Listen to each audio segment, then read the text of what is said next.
우리는 살아가면서 사실 이런저런 신앙에 대한 고민을 많이 하죠. 처음일 때는 아무것도 모르니까 뭘 고민해야 될지도 모르지만 이제 하나님을 알아가면 알아갈수록 세상과 부딪히는 그런 많은 갈등을 경험하게 됩니다. 그래서 우리는 항상 하나님 정말 내 믿음의 올바른 길을 갖고 있습니까?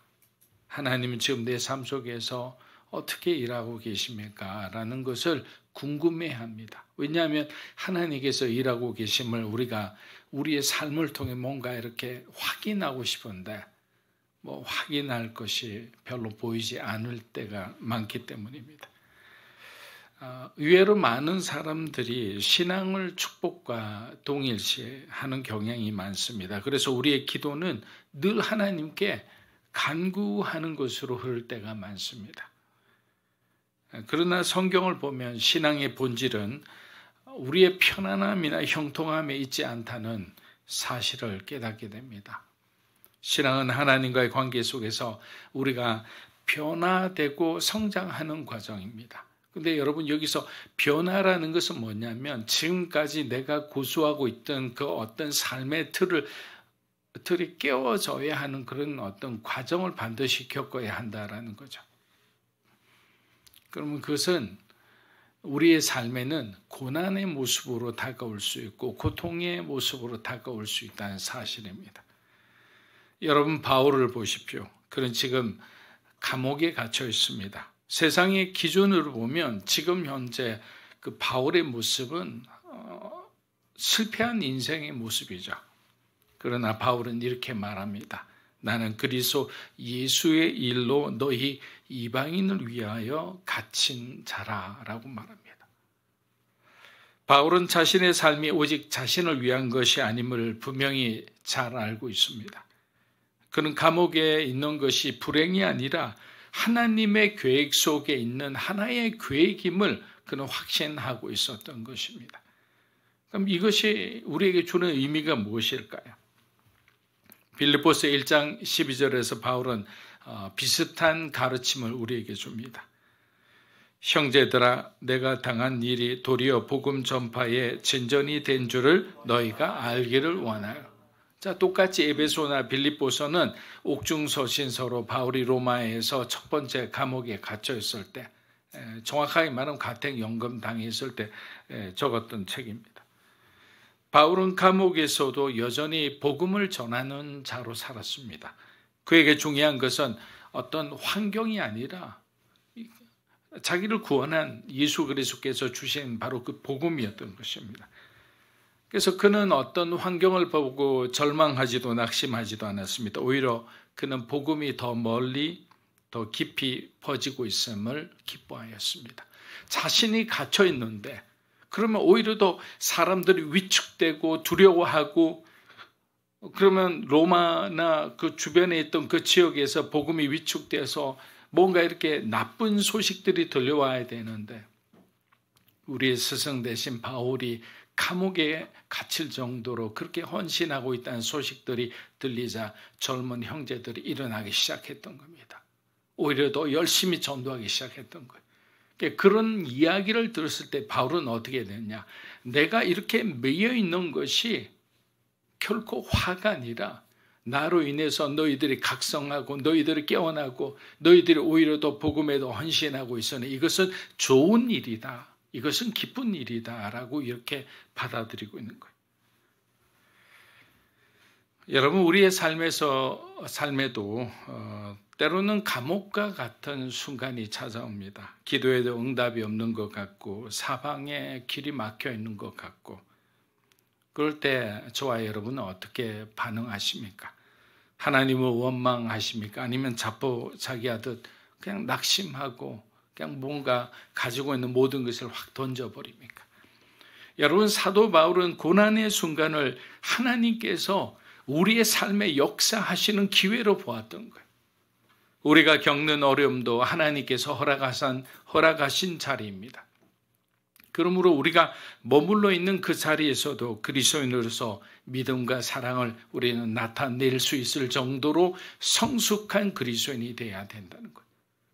그러면 만약에 좋을 때만 우리는 굉장히 선한 모습으로 아주 성실한 모습, 진실한 모습을 보이고 환경이 좋지 않으면 그냥 나락으로 빠지는 그런 사람이 되어서는 안 된다는 거죠.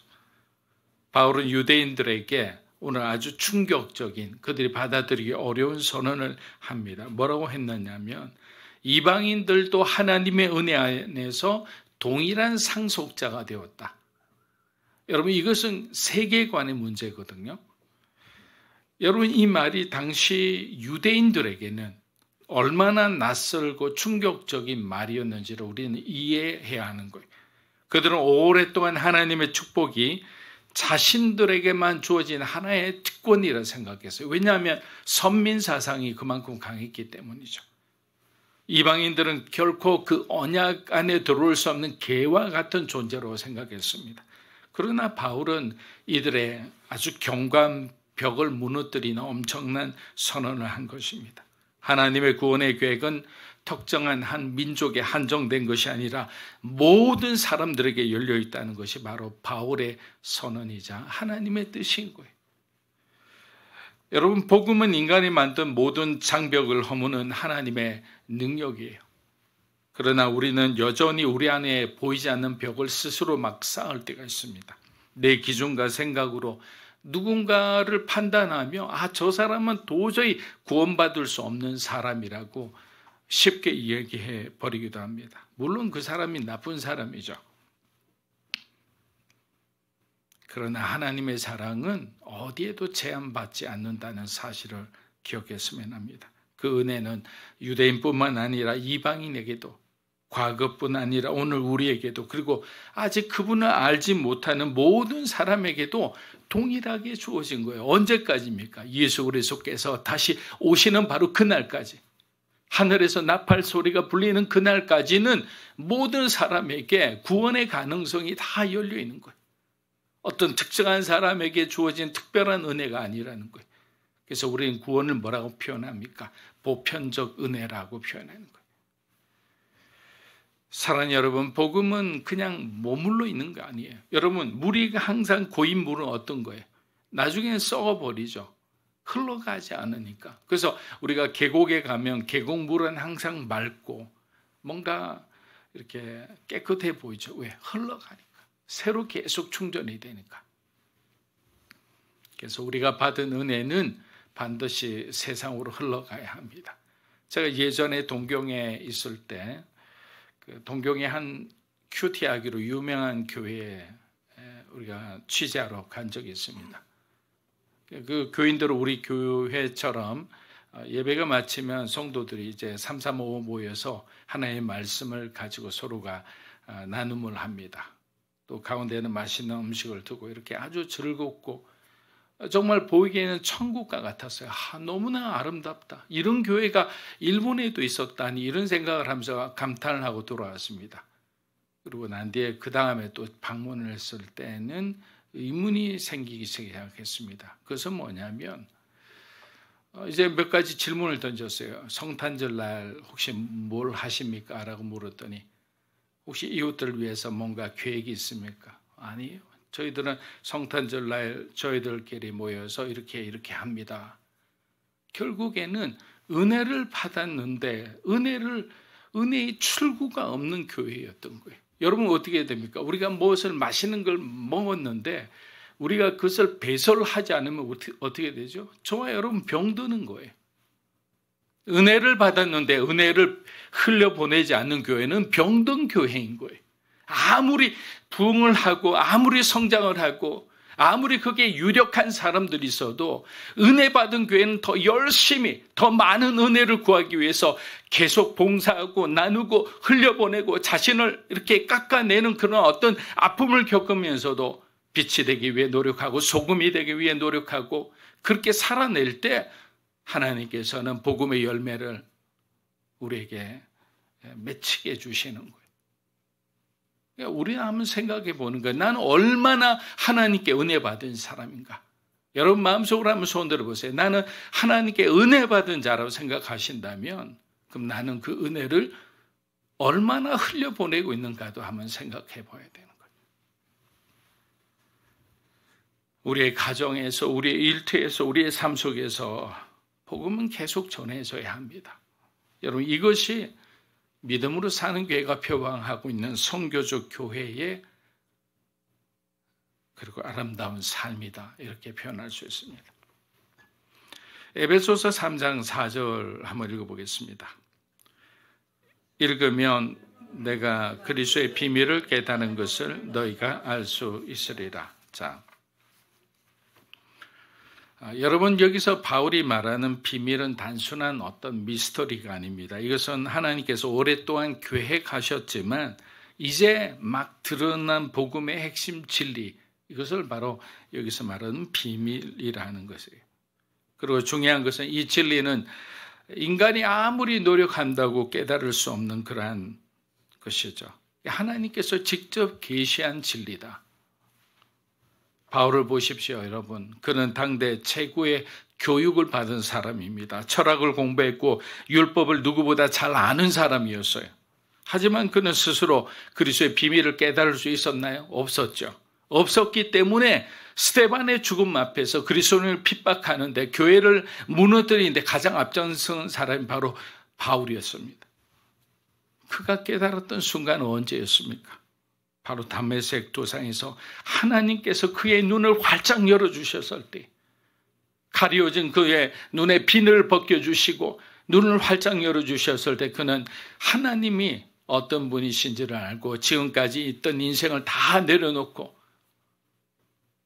그 주님을 위해서 그는 헌신했던 것입니다. 그렇다면 오늘날 저와 여러분은 어떨까요? 교회를 다니며 성경을 읽고 설교를 듣는 것이 익숙한 분들이 많으실 겁니다. 특히 모태신앙들. 그런데 솔직히 이렇게 한번 질문해 보면 어떨까요? 왜 성경을 읽어도 내 삶은 변하지 않을까?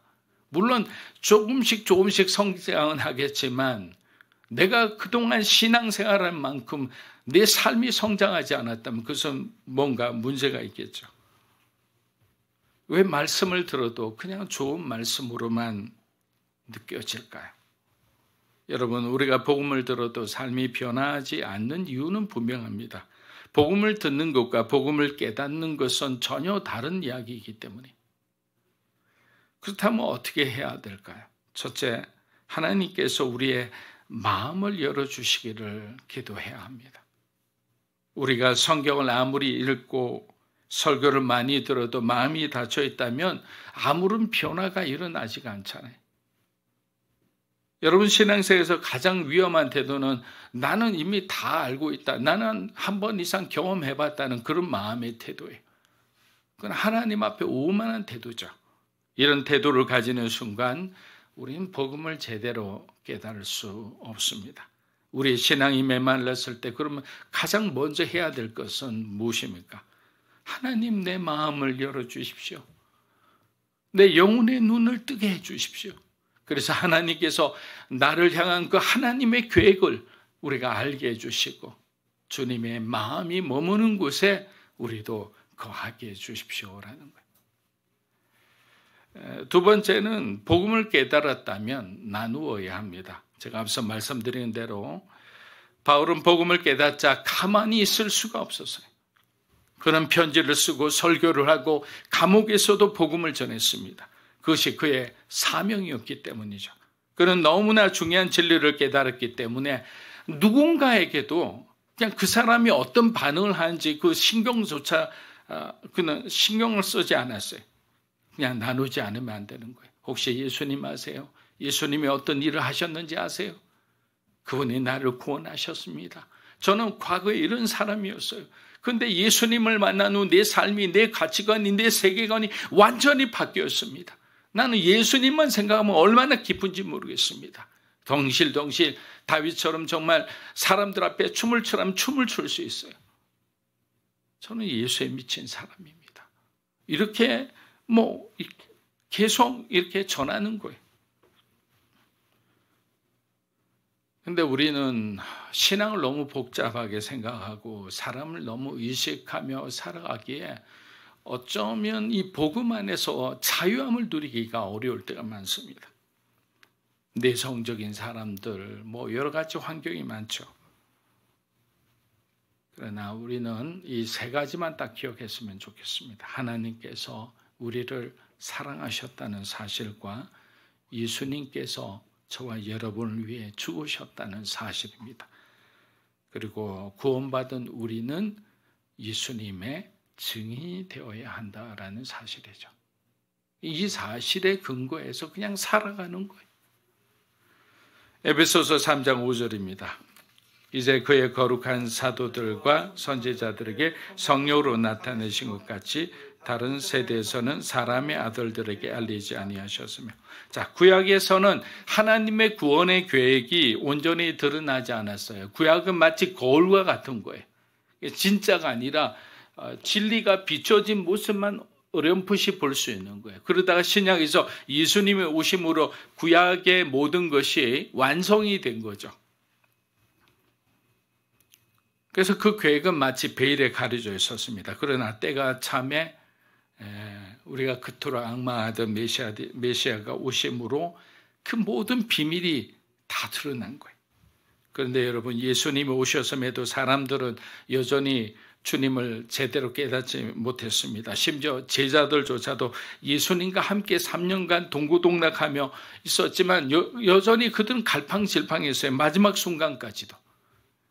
그런데 언제 그 모든 것이 명확해졌습니까? 바로 성령이 임하셨을 때예요. 오순절 성령 사건을 여러분 한번 기억해 보십시오. 제자들은 예수님의 죽음과 부활을 경험했지만 여전히 두려운 가운데 그냥 마지막에 예수님이 요원과 같이 남기셨으니까 그냥 다락방에 앉아서 계속 기도하고 있었어요. 어떤 사람 기도하다가 한숨만 쉬고 있었던 사람도 있었을 수도 있습니다. 그런데 어떻게 했습니까? 성령이 임하자 그들의 눈이 열린 거예요. 마음이 열린 거예요. 세계관이 바뀐 거예요. 베드로를 보십시오. 그는 이전에는 두려워 숨어 있었던 사람이에요. 예수님을 그냥 면전에서 3번씩이나 부인한 사람이에요. 그런데 성령이 임하자 그들은 밖으로 나가요. 그러니까 그 공간의 이동도 여러분들이 잘 보셔야 돼요. 깜깜한데 문을 다 닫고 자기들끼리 몰래 앉아서 기도하다가 성령을 받으니까 누가 먼저를 알 것 없이 그들은 다 문을 활짝 열고 사람들이 있는 저작거리로 나간 거예요. 이것이 복음이 전파되는 그런 어떤 하나의 과정인 거예요. 그 결과 하루에 3,000명, 4,000명씩 예루살렘 교회는 그 부흥하는 사람들을 어떻게 감당할 수 없을 정도로 사람들이 주님을 믿고 교회로 몰려왔습니다. 그리고 복음은 바울을 통해 소아시아를 넘어 전 유럽으로 퍼져나갔습니다. 여러분, 이것이 바로 성령의 능력인 거예요. 그것이 바울에게만 임하겠습니까? 초대교회에게만 임하겠습니까?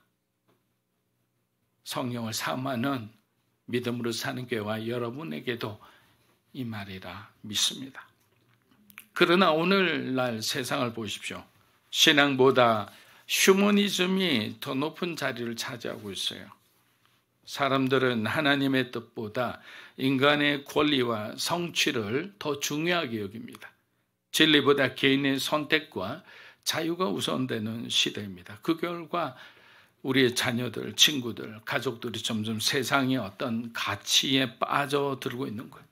여러분, 이런 모습을 볼 때 이미 진리를 알고 있는, 은혜를 알고 있는 우리의 마음은 어떻게 됩니까? 점점 초조해지고 불안해지는 거예요. 주님이 오시면 어떡하지? 그렇다면 우리는 무엇을 해야 합니까? 바울이 선택한 길을 여러분 한번 잘 살펴보십시오. 그는 세상의 타락을 외면하지 않았어요. 세속화된 가치관을 경계했고 잘못된 가르침에 대해서는 단호하게 맞섰습니다. 그 중에서 여러분 바울이 아테네에서 그 광장에서 그 철학자들과 사상가들과 그 논쟁을 하면서 하나님 말씀을 전했던 그 순간들을 보세요. 인간의 학문이 바울의 말에 한순간에 그냥 찌그러드는 것을 보는 거예요. 그래서 우리는 이러한 잘못된 가르침에 대해서 바울처럼 싸울 때도 있지만 가장 중요한 것은 눈물로 하나님 앞에 그들의 눈을 열어달라고 기도해야 하는 거예요. 하나님, 우리의 자녀들이 하나님을 다시 바라보도록 기도합니다. 우리의 가족들이 신앙 안에서 다시 일어설 수 있도록 기도합니다. 우리의 교회가 성령의 능력으로 새로워지도록 기도합니다. 이렇게 우리가 함께 기도할 때 하나님께서 우리의 기도를 들으시고 반드시 역사하리라 믿습니다. 바울은 6절에서 이렇게 말합니다. 한번 읽어보겠습니다. 이는 이방인들이 복음으로 말미암아 그리스도 예수 안에서 함께 상속자가 되고 함께 지체가 되고 함께 약속에 참여한 자. 자, 이 말씀을 듣는 유대인들은 앞서 말씀드린 것처럼 큰 충격을 받았을 거예요. 그들의 세계관이 통째로 흔들렸기 때문입니다. 그들은 오랜 동안 하나님의 언약이 자신들만을 위한 것이라고 믿고 또 믿고 있었어요. 바울은 적시 그들의 잘못된 생각을 이 말씀을 통해 완전히 바로잡아 줍니다. 여러분, 하나님은 경계를 두지 않습니다. 복음은 특정한 사람들만을 위한 것이 아닙니다. 누구든지 그리스도 안에 있으면 하나님의 상속자요 지체요 약속에 참여하는 자가 됩니다 라고 선포했던 거예요. 근데 그러나 우리는 어떻습니까? 얼마나 쉽게 복음을 외면합니까? 또 쉽게 사람을 판단합니까? 이런 생각과 이런 판단이 결국에는 우리가 하나님 앞에 더 가까이, 더 깊게 나아가는 다 걸림돌이 된다는 거죠. 그러나 복음은 우리의 모든 한계를 뛰어넘고 우리를 안전지대에 머물려고 하는 그 마음을 끌어내어서 하나님께서 원하시는 그 복음의 치열한 현장으로 우리를 결국에는 옮겨 놓으신다라는 거예요. 여러분이 그냥 버티려고 해도 하나님은 여러분에게 은혜를 주시는 거예요. 은혜를 주시고 감동을 주시면 결국에는 우리가 어떻게 됩니까? 그 현장에서 싸우고 있는 여러분의 모습을 발견하게 되는 거예요. 예전엔 주저하던 것이 이제는 용기를 갖고 주님을 위해 주님 우리를 사용하여 주십시오라는 고백으로 그렇게 헌신하게 되는 것입니다. 바울은 7절에서 이렇게 고백합니다. 읽어보겠습니다. 이 복음을 위하여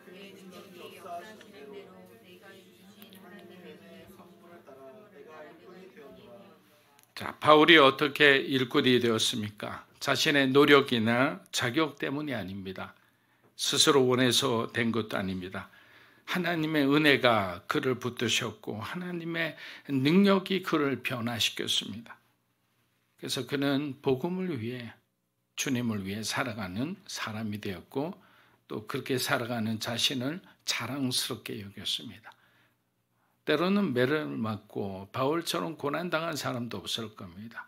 그러나 하나님께서 그를 지켜주심을 그는 알았고 삶의 가장 치열한 현장 속에서 하나님의 위대한 사랑을 경험한 사람이 또한 바울이었습니다.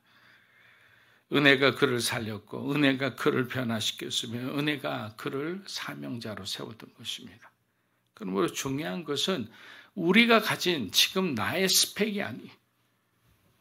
우리를 일꾼으로 세우는 분이 하나님이라는 사실이 우리가 우리 인생을 올인할 만큼의 그 기준이 되는 거예요. 그래서 우리가 해야 할 일은 단순합니다. 하나님 손에 나를 맡기는 거예요. 내가 무엇을 할 수 있을까 고민하기보다는 하나님이 나를 통해 무엇을 하실까라는 것을 기대하며 한 걸음 한 걸음 나아가는 거예요. 사랑하는 여러분, 하나님은 지금도 일꾼을 찾고 계세요. 내가 뭘 할 수 있을까 고민하지 마세요. 사람들하고 이렇게 많이 청년들이나 또 우리 집사님들하고 대화를 나눌 때 많이 고민하시는 거예요. 목사님, 제가 무엇을 할 수 있을까요? 라는 거예요. 여러분이 무엇을 할 수 있을까에 대해서는 저도 관심이 없고 하나님도 관심이 없으세요. 하나님은 뭐래요? 내가 하겠다라는 거예요. 그럼 우리는 뭐냐면 하나님이 나를 쓰시려고 할 때 언제든지 순종할 준비만 돼 있으면 되는 거예요. 믿음으로 순종할 준비가 있으면 하나님은 여러분을 통해 일하시는 거예요. 자, 우리 에베소서 3장 10절에서 11절 우리 한번 읽어보겠습니다. 이는 교회로 말미암아 하늘에 있는 통치자들과 권세들에게 하나님의